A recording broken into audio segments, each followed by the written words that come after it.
We all want to have a really great credit rating.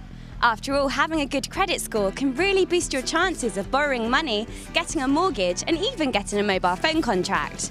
But how much do we really know about what affects our credit rating? I'm taken to the streets to find out. If you live with someone who has a bad credit rating, would this affect your own? Probably not. I had a couple of people I lived with last year who weren't so good on their rent, and I don't think it affected mine.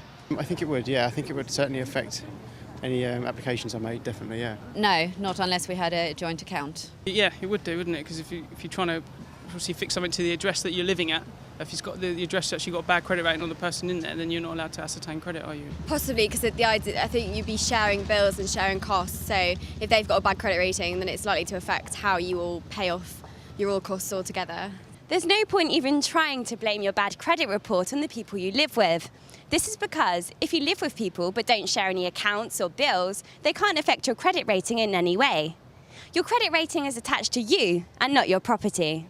Can other people's finances affect your own credit rating? My understanding is that it's now not based on the address, but you as a person. Well, I presume so, yeah, because you'd have to cover the debt, wouldn't you, of your partner or what their debt is, I suppose. Possibly if you live with them.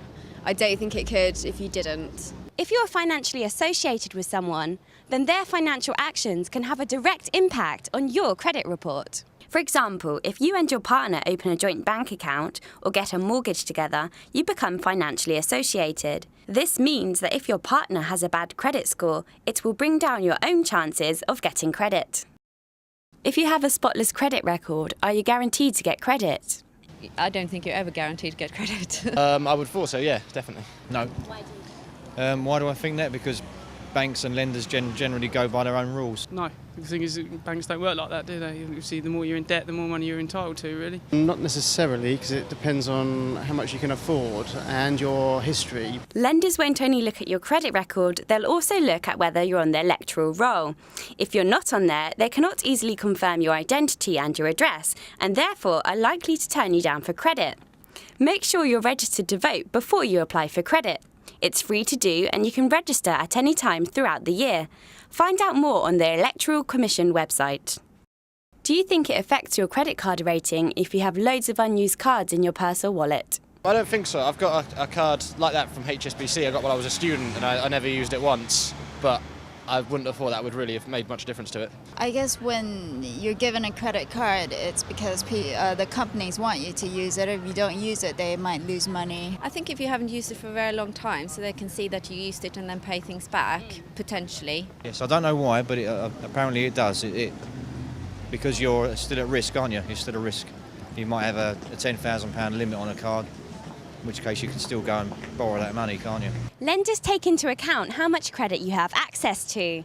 So even if you're not using your credit cards, they still can affect your credit rating because banks know you can start spending at any moment.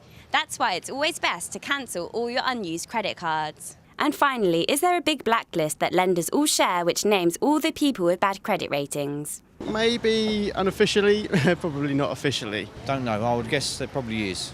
Probably something like that. Maybe not quite as bad, but maybe just a warning, something along those lines. I would assume so, but I don't know. Definitely, of course. The notorious credit rating blacklist is a complete myth, as each institution independently assesses you whenever you apply for credit. The important thing to remember is that banks and lenders aim to make money. They all have the perfect customer in mind, and if you don't match up to this criteria, you're likely to be refused. Don't let a bad credit report affect your chances of getting credit. Make sure you check it online and also make any changes that you need to. Check out lovemoney.com/credit report for some more information.